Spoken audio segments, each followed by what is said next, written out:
نحمدہ و نصلی علی رسولہ الکریم اما بعد فاعوذ باللہ من الشیطان الرجیم بسم اللہ الرحمن الرحیم۔ سورۃ الاحزاب کی آیت نمبر 21 سے آج کے سبق کا آغاز کریں گے۔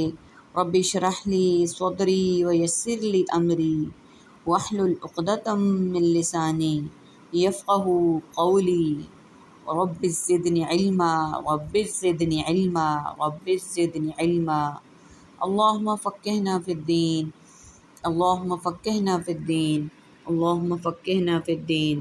اعوذ باللہ السمیع العلیم من الشیطان الرجیم من ہمزہ ونفخہ ونفثہ۔ لقد کان لکم فی رسول اللہ اسوۃ حسنہ، بلا شبہ یقیناً ہے تمہارے لیے اللہ کے رسول میں بہترین نمونہ۔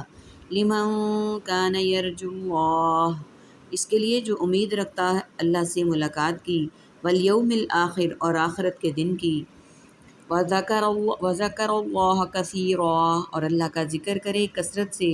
ولما رأى المؤمنون الأحزاب، اور جب دیکھا ایمان والوں نے کافروں کے لشکر کو، قالوا انہوں نے کہا، ھذا ما وعدنا اللہ، یہ وہی ہے جس کا وعدہ کیا تھا ہم سے اللہ نے، ورسولہ اور اس کے رسول نے، وصدق اللہ ورسولہ اور سچ کہا اللہ نے اور اس کے رسول نے، وما زادہم الا ایمانا وتسلیما اور نہیں زیادہ کیا انہیں اس چیز نے مگر ایمان میں اور فرما برداری میں۔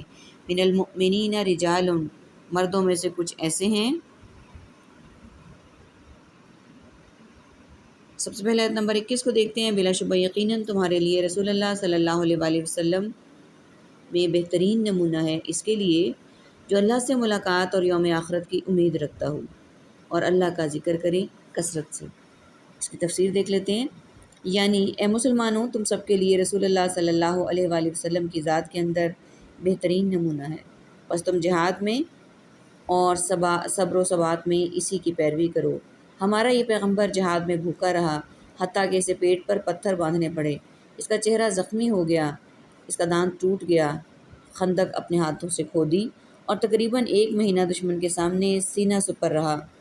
یہ آیت اگرچہ جنگ احزاب کے ضمن میں نازل ہوئی، جس میں جنگ کے موقع پر بطور خاص رسول اللہ صلی اللہ علیہ وآلہ وسلم کے اسوہ حسنہ کو سامنے رکھنے اور اس کے اقتداء کرنے کا حکم دیا گیا، لیکن یہ حکم عام ہے، یعنی آپ صلی اللہ علیہ وآلہ وسلم کے تمام اقوال، افعال اور احوال میں مسلمانوں کے لیے آپ کی اقتداء ضروری ہے، چاہے اس کا تعلق عبادات سے ہو یا معاشرت سے، معیشت سے ہو یا سیاست سے۔ زندگی کے ہر شعبے میں آپ کی ہدایت واجب الاتباع ہے۔ اس سے واضح ہوتا ہے کہ اسوہ رسول صلی اللہ علیہ وآلہ وسلم کو وہی اپنائے گا جو آخرت میں اللہ کی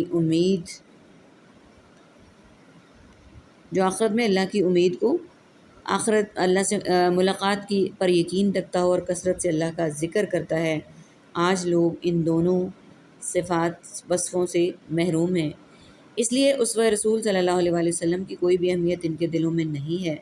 ان میں جو اہل مذہب ہیں، ان کے پیشوا، امام، پیر اور مشائخ ہیں، اور جو اہل دنیا اور اہل سیاست ہیں، ان کے مرشد و رہنما آقایان مغرب ہیں۔ رسول اللہ صلی اللہ علیہ وآلہ وسلم سے عقیدت کے زبانی دعوے بڑے ہیں، لیکن آپ کو مرشد اور پیشوا ماننے کے لیے ان میں سے کوئی بھی آمادہ نہیں۔ فإن اللہ مشتکی، آیت نمبر 22۔ اور جب دیکھا ایمان والوں نے کافروں کے لشکروں کو، انہوں نے کہا یہ وہی ہے جس کا وعدہ ہم سے اللہ اور اس کے فرشتوں نے کیا تھا، اور سچ کہا اللہ اور اس کے رسول نے، نہیں زیادہ کیا انہیں اس چیز نے مگر ایمان اور فرما برداری میں۔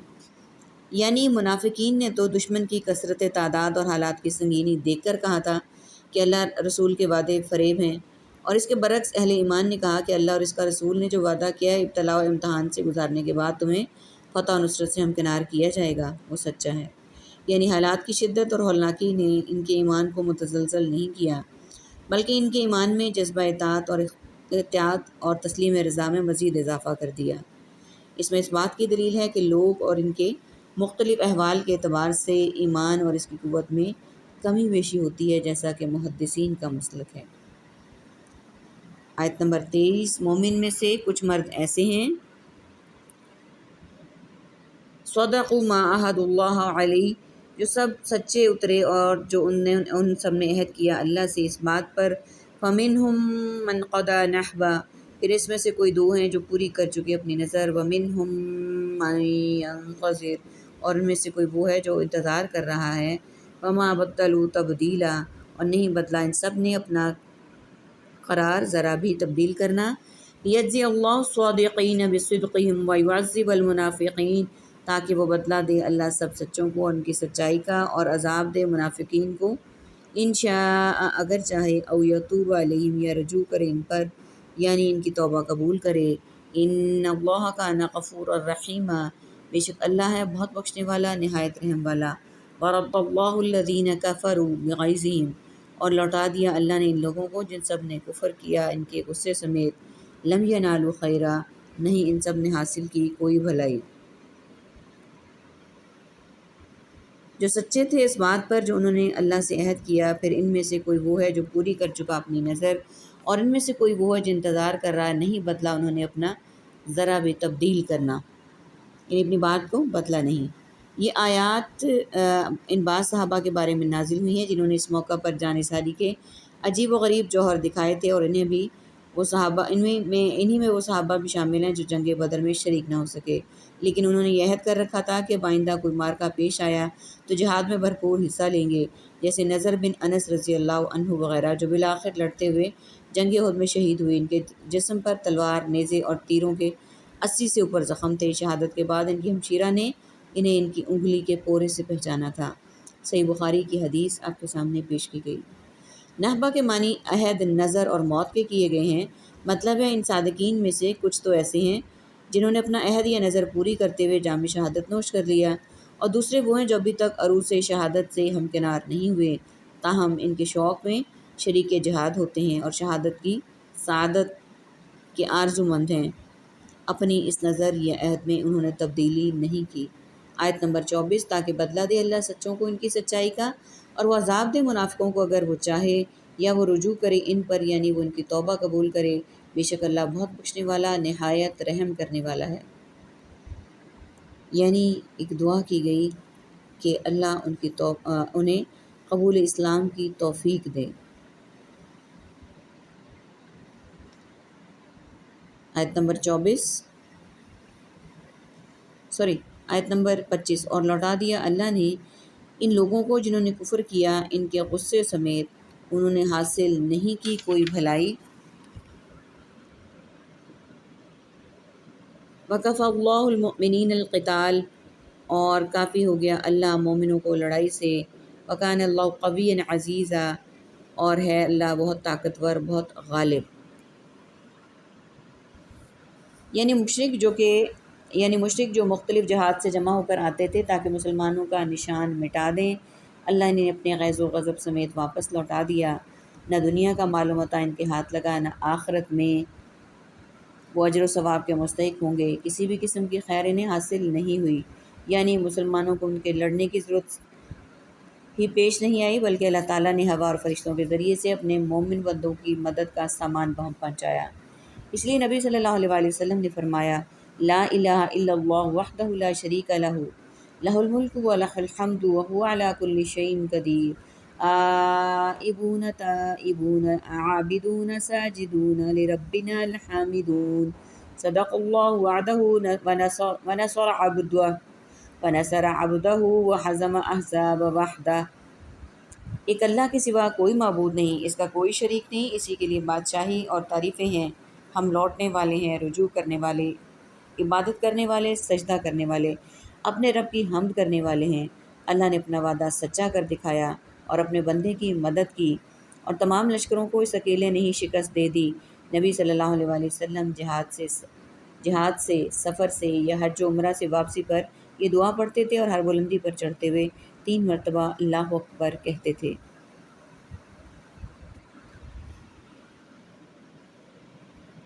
وَأَنزَلَ الَّذِينَ ظَاهَرُوهُم مِّنْ أَهْلِ الْكِتَابِ، اور اللہ نے اتار لایا ان لوگوں کو جن سب نے مدد کی تھی مشرکوں کی اہل کتاب میں سے، مِن صِيَاصِيهِمْ، ان کے قلعوں سے، وَقَذَفَ فِي قُلُوبِهِمُ الرُّعْبَ، اور اس نے ڈال دیا ان کے دلوں میں روب، فریقا تقتلون، ایک گروہ تم سب قتل کرتے تھے، وتأسرون فریقا، اور تم سب قید کرتے تھے ایک گروہ کو، وأورثکم، اور ہم اس نے وارث بنا دیا تمہیں، اورثہم، ان کی زمین، ودیارہم، اور ان کے گھروں کا، واموالہم، اور ان کے مالوں کا، وأرضا لم تطئوها، اور اس زمین کا بھی تم نے نہ قدم رکھے تھے اس پر، وکان اللہ علی کل شیء قدیر، اور ہے اللہ ہر چیز پر خوب قدرت رکھنے والا۔ آیت نمبر 26، اور اللہ اتار لایا ان لوگوں کو جنہوں نے مدد کی تھی مشرکوں کی، اہل کتاب سے،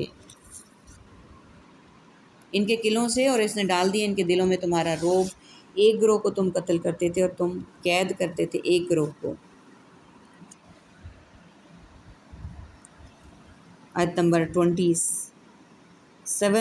اور اس نے وارث بنا دیا تمہیں ان کی زمین اور ان کے گھروں اور ان کے مالوں کا، اور اس زمین کا بھی جس پر تم نے قدم نہ رکھے تھے اس پر، اور اللہ ہر چیز پر خوب قدرت رکھنے والا ہے۔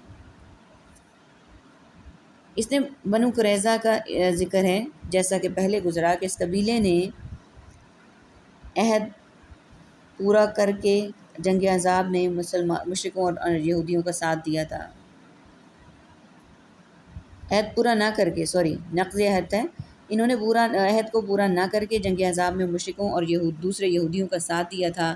چنانچہ جنگ احزاب سے واپس آ کر رسول اللہ صلی اللہ علیہ وآلہ وسلم ابھی غسل ہی فرما رہے تھے کہ حضرت جبرائیل علیہ السلام آ گئے اور کہا، آپ نے ہتھیار رکھ دیے؟ ہم فرشتوں نے تو نہیں رکھے، چلیے اب بنی قریظہ کے ساتھ نمٹنا ہے، مجھے اللہ نے اسی لیے آپ کی طرف بھیجا ہے۔ چنانچہ آپ نے مسلمانوں میں اعلان فرما دیا، بلکہ ان کو تاکید کر دی کہ عصر کی نماز وہاں جا کر پڑھنی ہے۔ ان کی آبادی مدینے سے چند میل کے فاصلے پر تھی، کہ اپنے قلعوں میں بند ہو گئے۔ باہر سے مسلمانوں نے ان کا محاصرہ کر لیا، جو کم و بیش 25 روز جاری رہا۔ بالآخر انہوں نے سعد بن معاذ رضی اللہ عنہ کو اپنا حاکم ثالث تسلیم کر لیا، اور کہا جو فیصلہ ہمارے بارے میں دیں گے ہمیں منظور ہوگا۔ چنانچہ انہوں نے فیصلہ دیا کہ ان میں سے لڑنے والے لوگوں کو قتل اور بچوں عورتوں کو قیدی بنا لیا جائے، اور ان کا مال مسلمانوں میں تقسیم کر دیا جائے۔ نبی صلی اللہ علیہ وآلہ وسلم نے یہ فیصلہ سن کر فرمایا کہ یہی فیصلہ آسمانوں کے اوپر اللہ تعالیٰ کا بھی ہے، اور اس کے مطابق اس کے جنگجو افراد کی گردنیں اڑا دی گئیں، اور مدینے کو ان کے ناپاک وجود سے پاک کر دیا گیا۔ صحیح بخاری کی حدیث آپ کے سامنے روایت کی گئی۔ اللہ سبحانہ و تعالیٰ سے دعا ہے کہ اللہ تعالیٰ ہمیں اپنے صحابہ کرام کی سنتوں کو اپنانے والا بنائے، جو آپ صلی اللہ علیہ وآلہ وسلم کے ہر حکم پر لبیک کہتے تھے۔ آمین یا رب العالمین۔ وآخر دعوانا ان الحمد للہ رب العالمین۔ سبحانک اللہم وبحمدک، نشہد ان لا الہ الا انت، نستغفرک ونتوب الیک۔ السلام علیکم ورحمۃ اللہ وبرکاتہ۔